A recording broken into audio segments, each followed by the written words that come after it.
In 1846, Peter Bennett met men who shared the same ideas as him to take California from a territory to a new state in America.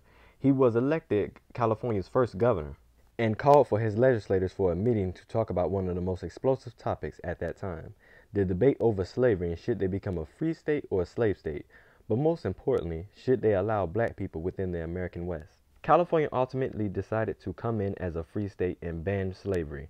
But Bennett's views on the future of the state did not include black people at all. He said that there could be no favor and no kindness to permit black residents to settle within the state. Bennett was not alone on his views on black people entering California. Many of his legislators and even citizens of the new state shared the same views. During the 1840s and 1850s, many of them took action to prohibit black people from immigrating or living in California. As California moved to ban black people from the state, it was in conflict on whether to allow slavery or not.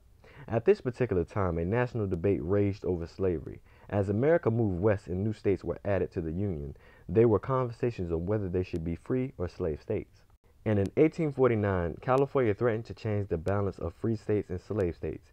Even though California entered the Union as a free state, it didn't end the debate over whether or not to allow black people in the state.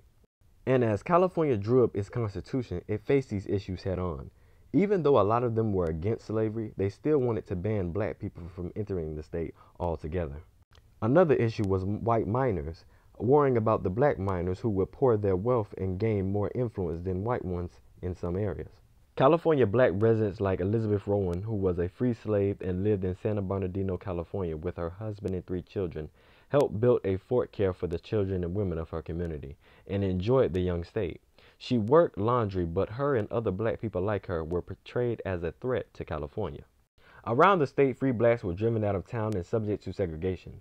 Moortown McCarvin, a Kentuckian, spent time in Oregon and brought forth the Oregon law forcing black people to leave the state, brought a resolution to exclude black people from California. As the debate came, anti-black settlement within the territory grew large. McCarver's proposal was ultimately rejected. McCarver and Pete Bennett continued to try to ban black people from coming into the American West, but their attempts ultimately failed. African Americans faced a lot of challenges even after slavery was forbidden.